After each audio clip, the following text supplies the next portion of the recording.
Hello, in this video I'm going to show you how to create a WhatsApp backup on POCO M6.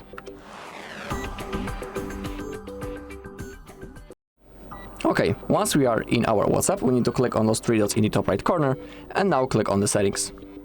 Now find the chats, scroll down a little and click on the chat backup. And now let's begin with the Google account. Currently, this Google account is selected because that's the account that I'm currently logged into.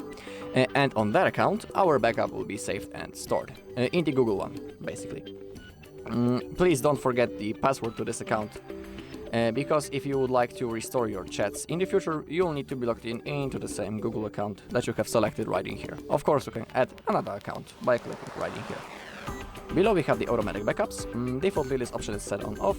In my case I set it on the monthly, which means that each month the backup will be automatically made and I don't need to remember about making it manually. Pretty convenient and comfortable feature, so you can pick between one of those modes.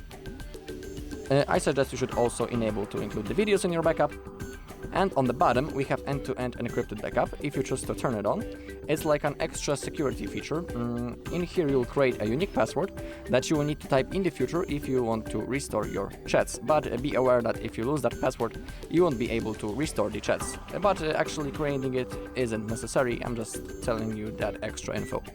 And now simply click on backup. Now the process will start. Okay, in my case it won't take long because I don't have that many messages. Alright, and that's all. Our backup has been successfully made. Alright, that's all in this video. Thank you all for watching. If you found this video helpful, please leave a like, comment and subscribe.